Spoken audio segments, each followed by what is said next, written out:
Assalamu alaikum. Peace be upon you and welcome to QNet TV's Responses to Critics, Sheikh Feiz Part 2. In Part 1 we dealt with 3 of Sheikh Feiz's arguments and today we hope to deal with a few more. Right, let's begin with minute 2 where Sheikh Feiz says that anyone who rejects a narration which has been made sound, which has been authenticated or confirmed, has rejected the Quran in totality. This is a very strange view indeed.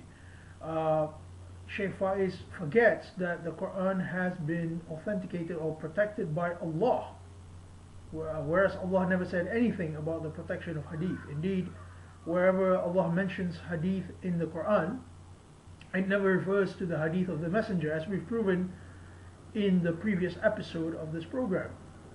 But another thing which we need to highlight is the fact that Sheikh Feiz hides behind the passive voice here. Now, let's recall what he said. Any narration which has been made sound, which has been confirmed, which has been authenticated. He does not tell us actually who does the authenticating, who does the confirming, who does the making of the sound. He does not tell us this. Instead, he just says, well, it's been made sound. Well, I'm sorry, that's not good enough. We need to know who actually makes it sound, who actually confirms, who actually authenticates. Another point we have to make is the concept of being sahih. Sahih is something which is very subjective. Sahih al-Bukhari, the so-called authentic collection of Bukhari, has been sold to us, has been touted as the second most authentic book after the Book of Allah. Astaghfirullah, astaghfirullah. That's how it's been sold to us.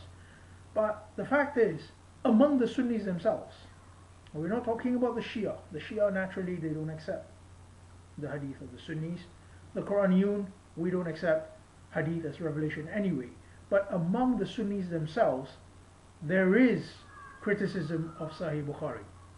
And we're not talking about fringe scholars either. We're talking about Nasiruddin al-Albani, who used to teach Hadith at the University of Medina. So this is in the holy city itself, one of the holy cities, the Haramain.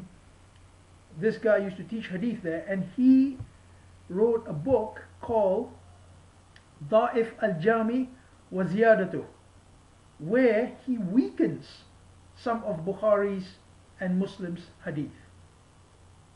So would Sheikh Feiz pronounce this guy as a rejecter of the Quran in totality?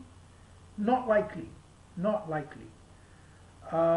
It is more likely that Sheikh Feiz wishes to control the discourse of Islam. He wishes to say, well, we get to question whatever we like, but you don't. The minute you question, you are rejecting the Quran in totality. So Sheikh Feiz, what is actually happening here? If you're watching this video, what is actually happening here is that you are equating the authority of yourself and your scholars with the authority of Allah and the Messenger. So I ask you, please desist from that. Allah and His Messenger have already declared what is protected by Allah. Right, the next point which we should address in this episode is in minute 2.50 of Sheikh Feiz's video, where he quotes a hadith in which the Prophet predicted the Quraniyun. Apparently the Prophet said there will come a time where there will be people who say it's enough to follow the Quran. This is indeed very interesting, and Sheikh Feiz considers this to be proof, overwhelming proof. However, this so-called proof contradicts the Quran itself, namely chapter 46 verse 9, where the Prophet was told to say, sorry, let me just digress for a minute here. We need to understand for a second when we recite the ayats. Yeah? The ayats were recited to us by the Prophet. This does not mean the Prophet authored the ayat. The ayat came from Allah. Ar-Rahman allama al-Quran. The most merciful Allah, it is He who taught the Quran. But the words came to us through the Prophet. So when the Prophet says something, or when Allah commands the Prophet to say something, this is what actually came from the Prophet's mouth to the people. And so you should imagine yourself as a recipient of these words. So we're back to chapter 46 verse 9, where Allah said to the Prophet, Kul. So the Prophet was commanded to say, Ma kuntu bidam min ar-rasul. I am not something new from the messengers. So this means when you study the story of the messengers in the Quran, and there are plenty of stories of the messengers in the Quran, you will not find that the messengers are there to tell people what will come after they die. They're not like, they're not there to say, well, the Mahdi will come, then Jesus will come down, or a new prophet is going to come. This is something which is very biblical, but not Quranic.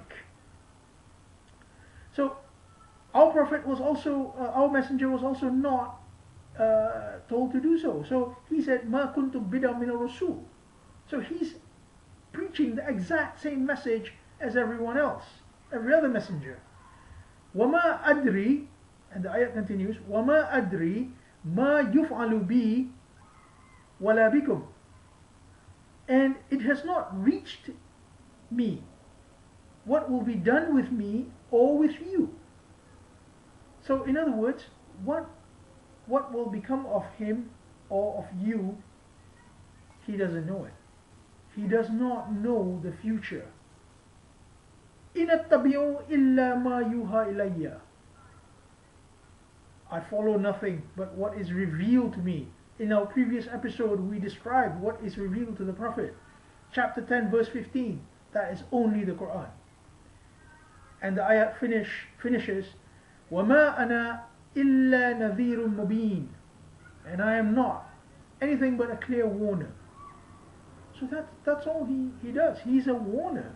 He's not someone who will start telling you, well, you know what, in the future this will happen, that will happen, and so on. He actually told you, وَمَا أَدْرِي مَا يُفْعَلُ بِي وَلَا بِكُمْ. It has not reached me what will be done with me or with you. So Sheikh Feiz, I'm afraid your hadith contradicts the Quran, and therefore you must pronounce that hadith to be false.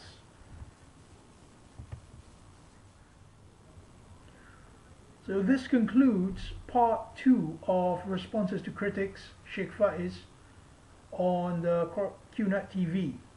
And we hope to produce the last part, at least I think it would be the last part, in the next couple of days perhaps. Stay tuned, folks. Thank you for your viewership. Bye.